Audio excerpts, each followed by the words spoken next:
Hello, all. I just wanted to touch base again with the literary analysis that we have been working on in class. So, as you know, we have already reached the point where we have worked through our body paragraphs and we have color coded those. Now, what we're going to be working on today would be our conclusions. So, on the sub announcement that I made in Google Classroom, I have also attached this little handout here of information on writing conclusions. You can see these three major goals in a conclusion. But I have also written a conclusion to my paper that I have attached to the literary analysis essay assignment that you can reference. So if you look at this point, I've taken all the color coding off of everything else. Please still leave yours, just in case I haven't gotten back with you on feedback yet. But I have gotten rid of the color coding on all of mine just so that we could focus on the conclusion. So as you did with the introduction and with the body, I would like you to come down here and write conclusion and underline it. That way I know that you recognize that this is a conclusion of your paper. So in your conclusion, as it mentions in this resource, you want to restate that main idea of your thesis statement and kind of summarize that argument that you had working throughout your essay. But you also want to generate this idea or this conversation with your readers that's going to leave them thinking about what you said, why it matters, and what they're going to do with it from here. So I've also put that down here at the bottom that you can see. The first thing that you want to do is summarize that main idea in the paper, that thesis statement. The next thing that you want to do is generate that idea to leave with the reader. This will take the ideas of your paper and connect it to a bigger idea that can apply to the reader, leave the reader thinking, or just create a conversation beyond the paper. So if you remember, my paper deals with the emasculation of Winston. So here is where I'm summarizing that argument again in my conclusion.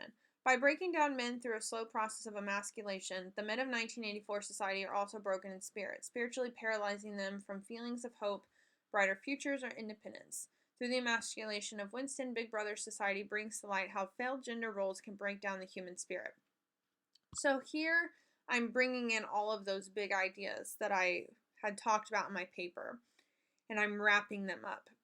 But now I'm going to take those ideas and generate them into a conversation. I'm going to further look at these gender roles that exist in 1984 and what exactly George Orwell is saying about them, what I think he's saying about them.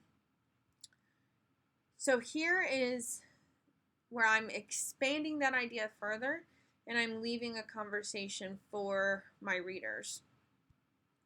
Therefore, if men and women are confined by gender-specific roles shaped by societal standards, are men and women at risk of a spiritual breakdown when these roles cannot be performed? Though there appears to be no future of hope in Oceania, it leads one to wonder how much of that hopelessness is affected by the set gender roles in this society. If Oceania is to project every aspect of an undesirable society, does Orwell use traditional gender roles defined by Big Brother to force readers to recognize their own societal gender roles and how those expectations come with their own confinement and limitations? So what I've done here at the end is I've said, here's how men are portrayed in 1984. I think it's an emasculation issue where they're breaking Winston down. Now, what I think we can do with this information is we can look at how the societal roles are confining and limiting and all of those things in 1984. And is George Orwell trying to warn us that if we stick to these traditional gender roles or confine ourselves by these specific gender roles, that we are actually setting ourselves up for failure?